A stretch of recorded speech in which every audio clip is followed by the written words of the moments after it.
Toute l'actualité sportive de ce mercredi avec Alexandre Vaux, bonjour. Bonjour.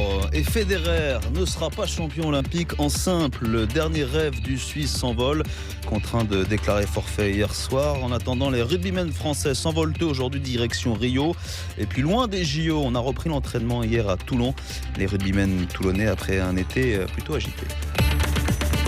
À 9 jours maintenant du début des Jeux Olympiques de Rio, la liste des absents s'allonge. Avec Roger Federer, forfait depuis hier soir, touché au genou.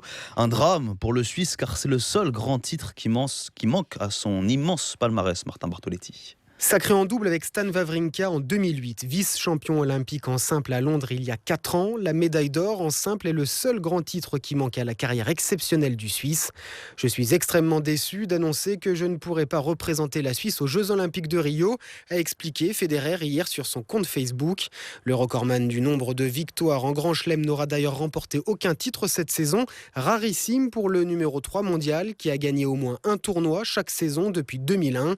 Mais s'il veut jouer pendant plusieurs années sans blessure, comme il l'a annoncé hier, les médecins lui conseillent de laisser son genou et son corps se reposer. Car à bientôt 35 ans, Papy Fédé ne compte pas s'arrêter là.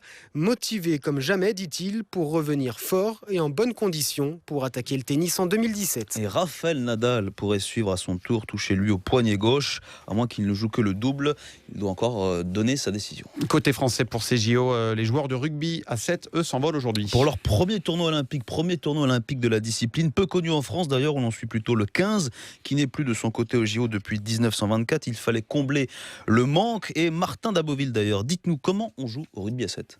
Les joueurs de rugby à 7 jouent sur le même terrain que le 15. Dans des oppositions à 7 contre 7, cela implique forcément un style de jeu différent, selon le doyen de l'équipe, Julien Candelon. Il y a dans le rugby à 7 quelque chose de plus aéré, beaucoup plus dynamique, beaucoup plus de vitesse, beaucoup plus d'espace. Le 15 est un peu plus rude. La vitesse et la capacité à reproduire des efforts intenses sont ainsi indispensables pour les rugbymen du 7, même si la durée d'un match est de 14 minutes contre 80 pour le 15. Le 7 est une discipline à part entière, selon le centre Steve Barry. Pour devenir un bon joueur de rugby à 7, on ne peut pas venir par intermittence sur certains tournois. Il faut être là à temps plein et au moins vivre une année complète de Seven pour avoir les aptitudes physiques et techniques pour être performant à ce sport. À Rio, les Bleus tenteront de terminer sur le podium, comme au tournoi de Paris en mai dernier, où la France avait fini derrière les Samoa et les Fidji, les équipes favorites avec la Nouvelle-Zélande et l'Afrique du Sud. Puis on n'oublie pas les filles, l'équipe de France féminine qui, elle, poursuit sa préparation en Martinique, Victor. Du rugby encore avec les Toulonnais qui ont repris l'entraînement hier. Après une saison blanche, ça a marqué tous les supporters et un été agité, échange musclé entre le président Boudjelal et son nouveau manager Diego Dominguez. Les nouvelles stars sont arrivées et tout semble être rentré plus ou moins dans l'ordre si on écoute l'ouvreur François Trinduc.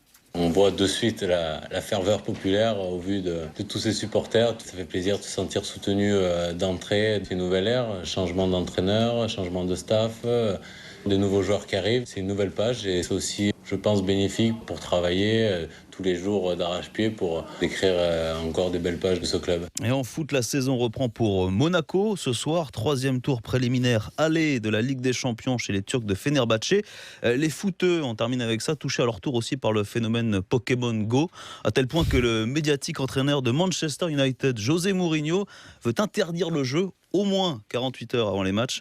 Il paraît que c'est pas bon pour la concentration des joueurs. Zlatan Ibrahimovic et Pokémon Go, peut-être une saga. Un épisode à suivre. À suivre. Merci Alexandre Vaux.